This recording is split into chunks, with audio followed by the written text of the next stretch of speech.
Shooyyaa ashamaa akkam jirtu nagaaf jaalli waaqayyo bakka jirtu hundumaatti isiniif haa baay'atu. Ani Bonsa Addisu Guteetii YouTube channel kanaaf yeroo ta'an subscribe gochuudhaan maatii keenyatti dabalamaa. Viidiyoowwan yeroo yerootti gadhiisnu dafanii akka isin ga'aniif mallattoo beelis banaa gochuu hin dagatinaa. Gara dhimma keenyaatti adeemna. Ati jireenya kee keessatti abdii wanta jedhamu isaa argatta. Maal abdattee maal amanattee socho'aa jirta? Amaariifisaa tasfaan የሚሰጥ እግዚአብሔር ነው jedha. Abdii kan namaaf kennu waaqayyoodha jedha.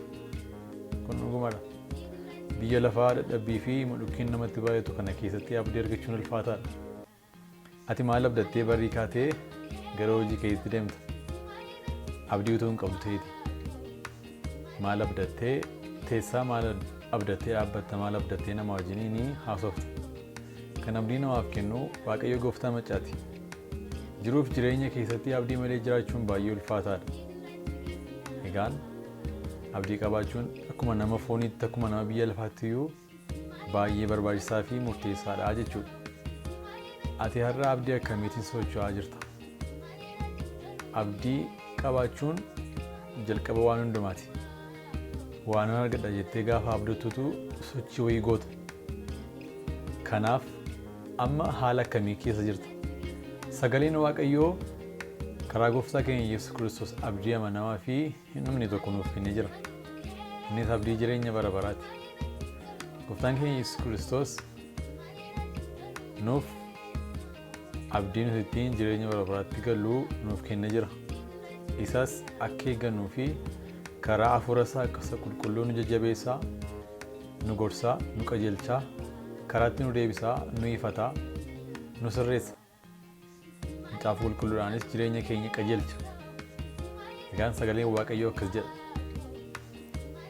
Tiitoos boqonnaa 2:13 irratti achumaan abdii keenya isa eebbifamaa fi ulfina isaa isa deebi'ee mul'atu sana in eegganna.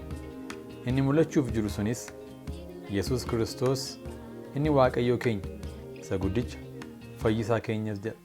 Maal jedha? Abdii keenya isa eebbifamaa jedha.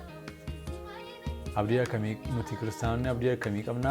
Abdii isa eebbifamaa qabna. Abdii inni eebbifamaa kuni abdii isa kamidha? Isa deebi'ee dhufuuf jedhu. Isa Kiristoosii wajjin akka nuti bara baraan jiraannu nu godhu. Isa in eeggannaa jedha. Egaan abdiin keenya inni eebbifamaan inni deebi'ee dhufu suni maalidha? Ulfina waaqayyooti. Gooftaa keenya Yesuus Kiristoos isa deebi'ee dhufu hamma numaatti akka abdanuuf ayyaanni waaqayyoo nuuf haa baay'atu. Egaan gooftaan keenya Yesuus Kiristoos sagalee isaa keessatti waa'ee abdii iddoo baay'eetti dubbatee jira. Ati har'a jireenya foonii kee keessattis jireenya hafuuraa kee keessattis abdii akkamii qabda? Har'a akka ati of ilaaltuuf carraasiif kenna. Sagaleen waaqayyoo waa'ee abdii akkasuma jedha. Egaa Phexros ergee boqonnaa 1:3 irratti Waaqayyo abbaa gooftaa keenya Yesuus Kiristoosiif galanni haa ta'u.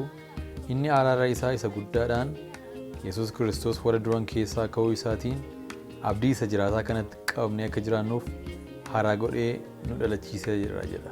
Yesuus Kiristoos warra duran keessaa ka'uu isaatiin abdii isa jiraataa kanatti qabnee akka jiraannuu fi haaraa godhee nu dhalachiiseera jedha. Egaan asirraa maal hubannaa? Abdii namni qabaatu nama yeroo hundumaa of haaressu, nama yeroo hundumaa of jajjabeessu, nama yeroo hundumaa waan haaraa hojjechuu danda'a jedhee yaadudha. Akkuma jireenya biyya lafaatti iyyuu akkuma jireenya fooniitti iyyuu namni abdii hin qabne waan haaraa gochuudhaaf hin rakkata. Namni abdii hin qabne socho'uudhaaf hin rakkata. Kanaaf waaqayyo gooftaan maccaa abdii bara baraa kana akka eeggannuuf abdii bara baraa kana isa eebbifamaa kana akka nuti hamma dhumaatti eeggannuu fi haaraa godhee nu dhalachiise. Karaa gooftaa keenya Yesuus Kiristoos pozishinii nuti arganneef ijoollummaadha. Karaa gooftaa keenya Yesuus Kiristoos iddoo nuti arganne mucummaadha, haarummaadha, lammaffaa dhalatanii dhalachuudha.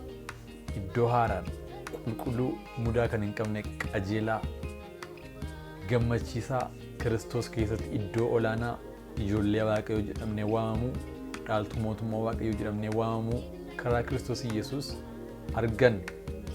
Kanaanis lammaffaa dhalannee jirra. Warri kana qaban yeroo hundumaa abdii keessa deddeebi'u. Abdiidhaan jireenya bara baraa nuuf kennamee jira.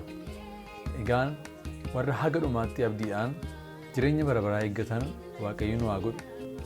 Ayyaanni Waaqayyoo isiniif haa baay'atu. Eebbifamaa.